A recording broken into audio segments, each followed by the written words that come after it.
Leadership is crucial at a country level to be clear of what you want and say so to your people. The people may not support everything that's necessary. Institutional reform, consumption expenditure controls, I dare say, habits of corruption are enjoyed by many in our countries. And when you put reforms, you confront them as well. But it's important to be intentional as leaders and then deliver that to our communities. They will go through the pain, but they will support you, as Zambians have done that. Thank you very much to the people of Zambia. Let me put context to this. Poverty, climate change. We have already argued that these are intertwined. You cannot expect a poor person to carry an additional burden.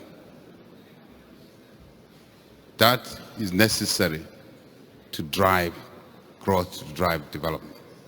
So poverty actually exacerbates the climate change mitigation measures, I argue. And it's very clear. If you are asking your poor people to switch energy sources, can they afford from charcoal to cleaner energy? They're already stressed.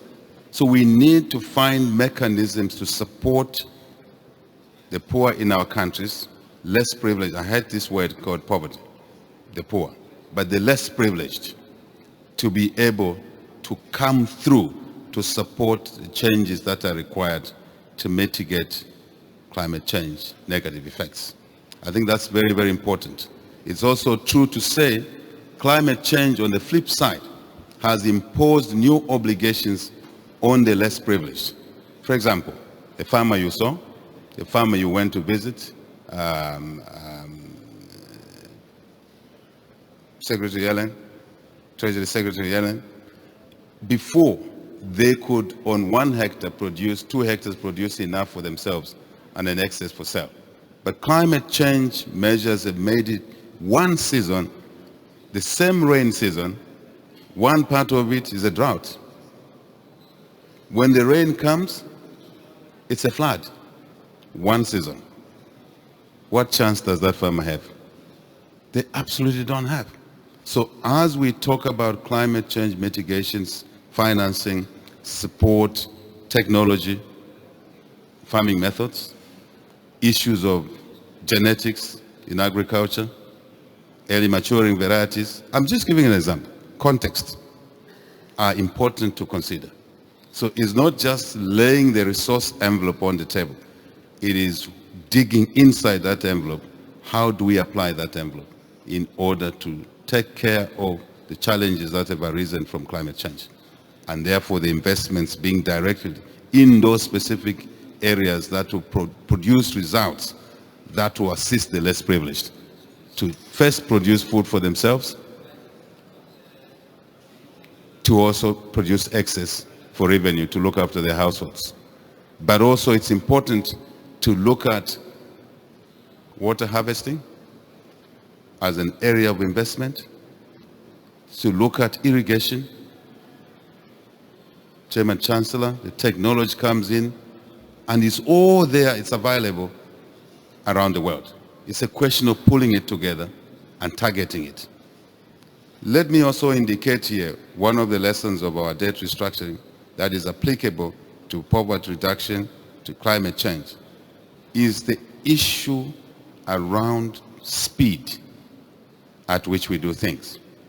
G20 framework, when we took office 21 months ago, this discussion was already in train. Now we've been in office 21 months. Yes, we're very pleased that it happened yesterday. But for the countries that are coming after us, there is need to expedite the processes. Just that, whether it's, if you like, energy transition, as Senegal is involved in that, we must just be conscious of time. Every day we don't deliver these things that are within our control. we are basically increasing the cost and the damage gets compounded. I think it's very important. The next lesson I want to suggest here, relevant to the subject on the table, is that